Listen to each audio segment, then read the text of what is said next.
This is what my regular workspace looks like, all these tabs up here. So let's clean that up a little bit.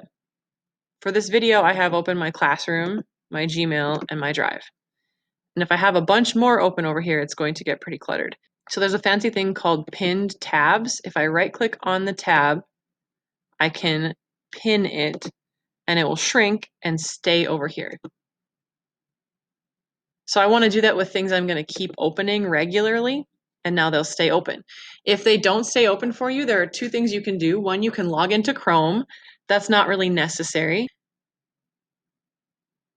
Instead, as you open Google Chrome for the first time and nothing pops up, click on this snowman menu here, go to your history, and it will show you your recently closed tabs.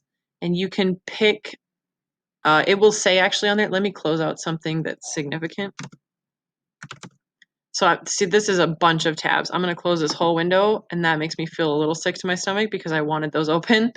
But I just go over here to history, recently closed. There's a 17 tab Chrome window that I just closed.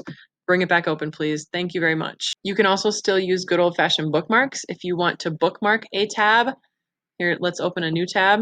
These are where my bookmarks show up. I always go to this piano keyboard. I always do these band listening examples, announcements, things like that. In order to add one of these bookmarks, you have to go to a website that you visit frequently. Here's our school calendar. And then click this star right here to bookmark. And I like to customize this. Administration is not the first word I really want to see if I want to jog my brain and say that's the tab that will help me open the calendar. I'll do it that way. So now if I open a new tab, that bookmark shows up here with the rest of my bookmarks too. So if I want to pin bookmarks, it's not really called pinned bookmarks, but that's what it ends up looking like. So look here, if you go to, so let's go to a favorite page. I'm going to pin my Facebook. So I go to a bookmark, and when I'm going to bookmark it, I just erase the name of it. And then I'm done. And now when I open my new tab next time, it's here, but it's just this tiny little symbol instead of taking up all this room. So look at all these tiny bookmarks I have over here for things that I open frequently, but not daily. And you can tell by the logo, right?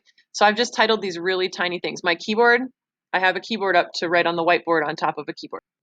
So let's say I want to show this calendar to some of my students, but I don't want them to see all of my tabs over here.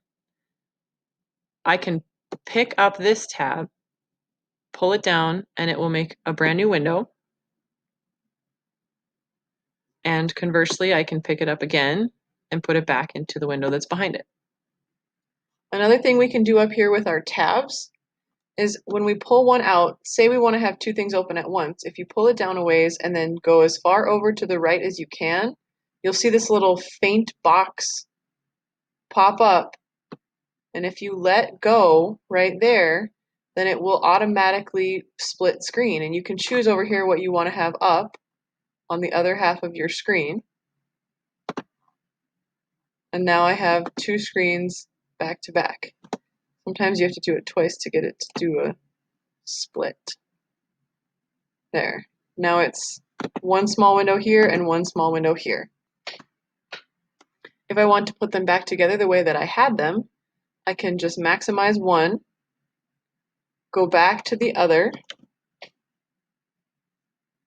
pick up the tab, and drag it back to the window it was in.